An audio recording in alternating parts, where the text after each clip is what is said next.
ఈరోజు ఉదయాన్నే పవన్ కళ్యాణ్ గారైతే పిఠాపురంకి బయలుదేరారు.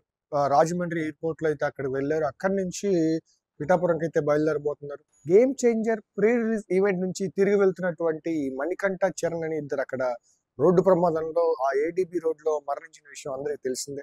ఇప్పుడు అదే రోడ్‌లో దాదాపు కొద్దిసేపు ఆయన నడుచుకుంటూ వెళ్లి అక్కడ ఎలా పనులు జరుగుతున్నాయని చెప్పి పరిశీలించారు. ఆల్రెడీ గతంలో కూడా చెప్పారు.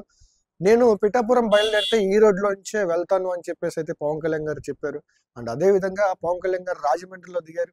రాజమండ్రి నుంచి బై రోడ్ పిఠాపురానికైతే ఈ ఏడీబీ రోడ్ నుంచే వెళ్లారు. ఆ ఏడీబీ రోడ్‌ని పరిశీలించారు. అధికారులతో వీలైనంత తొందరగా ఈ రోడ్‌ని కంప్లీట్ చేయాలని చెప్పేసైతే మాట్లాడడం జరిగింది. అండ్ పల్లె పండుగలో భాగంగా ఈ పిఠాపురంలో అయితే ఈరోజు ఉపాధి హామీ పథకాల నుంచి వచ్చినటువంటి నిధులతో అక్కడ గోకులాలు అయితే ఏర్పాటు చేశారు. ఈరోజు వాటినైతే సందర్శించబోతున్నారు. అండ్ పల్లె పండుగలో భాగంగా ప్రజల దగ్గరికి ప్రజ ప్రజల్లో ఉండాలనే ఉద్దేశంతో ప్రజల సమస్యలు వింటూ పవన్ కళ్యాణ్ గారు అయితే ఈరోజు పిఠాపురంలో అయితే పర్యటించబోతా ఉన్నారు.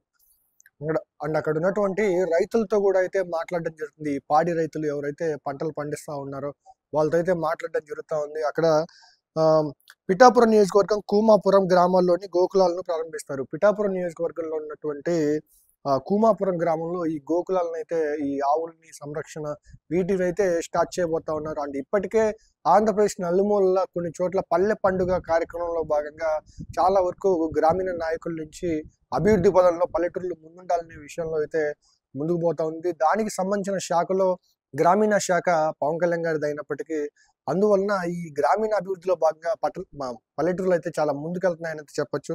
అండ్ పవన్ కళ్యాణ్ గారు ఈరోజు ఉదయాన్నే పవన్ కళ్యాణ్ గారైతే పిఠాపురంకి బయలుదేరారు. రాజమండ్రి ఎయిర్‌పోర్ట్‌లో అయితే అక్కడికి వెళ్లారు. అక్కడి నుంచి పిఠాపురంకైతే బయలుదేరబోతున్నారు. Game changer pre release event నుంచి తిరిగి వెళ్తున్నటువంటి మణికంఠ, చరణ్ అని ఇద్దరు అక్కడ రోడ్డు ప్రమాదంలో ఆ ఏడీబీ రోడ్‌లో మరణించిన విషయం అందరికీ తెలిసిందే. ఇప్పుడు అదే రోడ్‌లో దాదాపు కొద్దిసేపు ఆయన నడుచుకుంటూ వెళ్లి అక్కడ ఎలా పనులు జరుగుతున్నాయని చెప్పి పరిశీలించారు. ఆల్రెడీ గతంలో కూడా చెప్పారు. నేను పిఠాపురం బయలుదేరితే ఈ రోడ్‌లో నుంచే వెళ్తాను అని చెప్పేసైతే పవన్ కళ్యాణ్ గారు చెప్పారు. అండ్ అదే విధంగా పవన్ కళ్యాణ్ గారు రాజమండ్రిలో దిగారు. రాజమండ్రి నుంచి బై రోడ్ పిఠాపురానికైతే ఈ ఏడీబీ రోడ్ నుంచే వెళ్లారు. ఆ ఏడీబీ రోడ్‌ని పరిశీలించారు.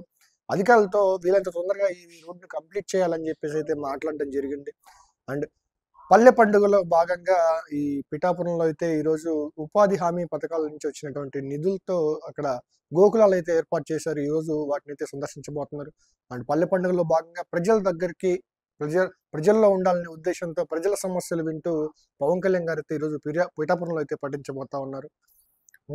అక్కడ ఉన్నటువంటి రైతులతో కూడా అయితే మాట్లాడడం జరుగుతుంది. ఈ పాడి రైతులు ఎవరైతే పంటలు పండిస్తా ఉన్నారో వాళ్ళతో అయితే మాట్లాడడం జరుగుతా ఉంది. అక్కడ ఆహ్, పిఠాపురం నియోజకవర్గం కూమాపురం గ్రామాల్లోని గోకులాలను ప్రారంభిస్తారు. పిఠాపురం నియోజకవర్గంలో ఉన్నటువంటి కూమాపురం గ్రామంలో ఈ గోకులాలనైతే ఈ ఆవుల్ని సంరక్షణ వీటినైతే స్టార్ట్ చేయబోతా ఉన్నారు. అండ్ ఇప్పటికే ఆంధ్రప్రదేశ్ నలుమూలలా కొన్ని చోట్ల పల్లె పండుగ కార్యక్రమంలో భాగంగా చాలా వరకు గ్రామీణ నాయకుల నుంచి అభివృద్ధి పదంలో పల్లెటూర్లు ముందుండాలనే విషయంలో అయితే ముందుకు పోతా ఉంది. దానికి సంబంధించిన శాఖలో గ్రామీణ శాఖ పవన్ కళ్యాణ్ గారిది అయినప్పటికీ అందువలన ఈ గ్రామీణ అభివృద్ధిలో భాగంగా పల్లెటూర్లు అయితే చాలా ముందుకెళ్తున్నాయని అయితే చెప్పొచ్చు.